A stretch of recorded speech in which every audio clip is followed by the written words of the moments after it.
দার্জিলিং এ 3টি আসন ছেড়ে 291টিতে তৃণমূলের প্রার্থী ঘোষণা। গতবারে জেতা 74 জন বিধায়কের টিকিট অধরা। তারুণ্যে জোর দিয়ে নতুন মুখ 141 জন।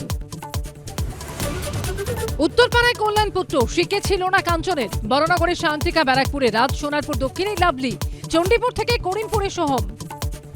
টিকিট না পেয়ে ক্ষোভ, পথ ছাড়লেন রাজগঞ্জের 4বারের বিধায়ক। আমডাঙ্গার 3বারের বিধায়ককে নেই প্রার্থী তালিকায়। আমি আমডাঙ্গার বিধানসভার ভোটারদের কাছে একটা পরীক্ষিত ব্যক্তি।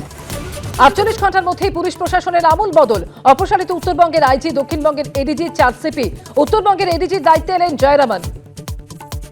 ডায়মন্ড হারবার থেকে পূর্ব মেদিনীপুর এক ধাক্কায় অপসারিত 12 এসপি। সরিয়ে দেওয়া হলো কলকাতা ডিসি সেন্ট্রাল ইন্দিরাকেও। ব্রিলিয়ান্ট খেলা খেলছেন, সব বাঙালি অফিসারদের বাদ দিয়ে দিয়েছেন।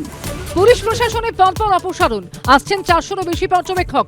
শুধু দক্ষিণ 24 পরগনাতেই 8, উত্তর 24 পরগনায় 11 পুলিশ পর্যবেক্ষক, কলকাতায় 4। গভীর রাতে কাবুলের রিহ্যাব সেন্টারে পাকিস্তানের এয়ার স্ট্রাইক। 400-রও বেশি নিহত, আহত অসংখ্য। পাল্টা পাক সেনা ঘাঁটিতে হামলা।